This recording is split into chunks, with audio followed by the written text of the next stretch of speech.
Ang Center for Empowerment and Resource Development ay isang non-government organization na itinatag noong 1983. Ang Pilipinas ng mga panahong ito ay nakararanas ng krisis pang-ekonomiya at pang-politika. Napakaraming bilang ng mamamayan ang walang hanap buhay. Ang CERD ng mga panahong ito ay nagpalalim ng kanyang pagkakaunawa sa kalagayan ng mga mangingisda. At noong 1983, ang CERD ay naging ganap na institusyong nakatutok sa sektor ng pangisdaan. Ito ay isa sa mga nanguna sa pagsusulong ng interes ng sektor.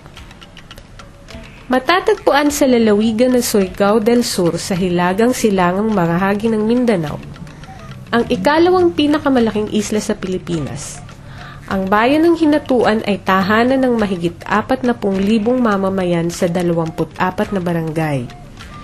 Tinatayang 1,500 at 60 dito ay mga mangingisda. Ang mga mangingisdang ito ay nakatira sa lugar ng Bakawanan at Bahura, kung saan maraming isda at lamang dagat, 5 klase ng pawikan, 8 klase ng damong dagat at dugong, isang endangered species. Ang mga banta sa yaman ng Hinatuan ay patuloy nagpaputol ng bakawanan upang gawing fish pond ang lugar, mga ilegal na pamamalakaya at labis-labis na pangingisda. Ang paggamit ng dinamita at pinong lambat ay nagbunga ng pagkasira ng pangisdaan at pagbaba ng huli. Ang goldfish na dating sagana noong 1970s hanggang 1980s ay naubos na noong 1994. Gayun din, ang mga komersyal na palakaya na may makabagong mga makinarya ay pumapasok sa loob ng munisipal na katubigan at nakikipagkompetensya sa maliliit na mangingisda.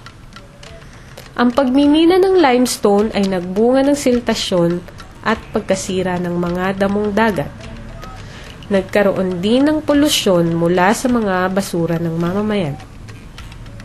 Dahil sa mga bantang ito, ang Fishery Integrated Resource Management for Economic Development Program ay ipinatupad sa Hinatuan noong 1996. Ito ay naging pinakakomprehensibong programa ng CERD sa lahat ng pinaglunsaran ng FIRMED. Ang FIRMED ay gumagamit ng iba't ibang pamamaraan sa pangangalaga ng pangisdaan. Pinagsasama-sama nito ang pamamaraan ng pag-oorganisa ng komunidad, pagpapataas ng kamulatan at kasanayan, sustenableng pangangalaga ng pangisdaan, pakikipag-ugnayan sa iba't ibang sektor at lokal na pamahalaan para sa pagtugon sa mga problema at isyu ng kababaihan at kalalakihang mangingisda at ng buong komunidad. Ang programa ay nagdulot ng pagtaas ng bilang ng marine species mula 37 hanggang naging 76.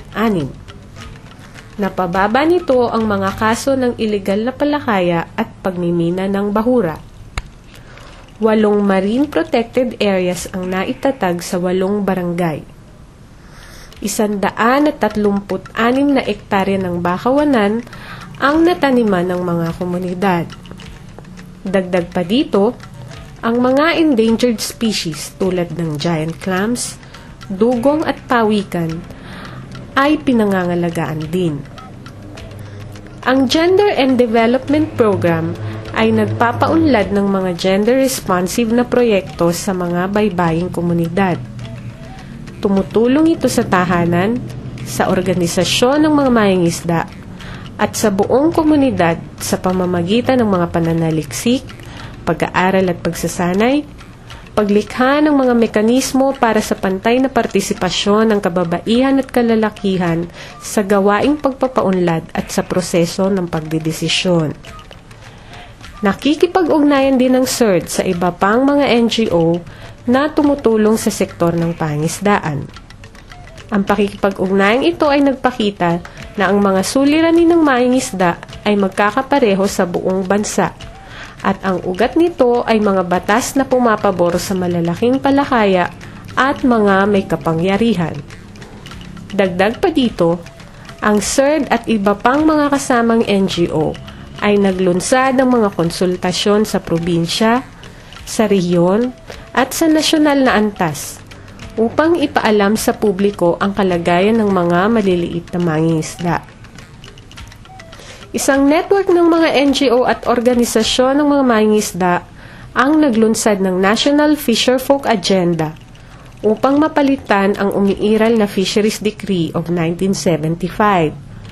Ang network na ito ay matagumpay na napaapruban ang Republic Act 8550 o Fisheries Code of 1998. Pinalitan nito ang nasabing Fisheries Decree of 1975.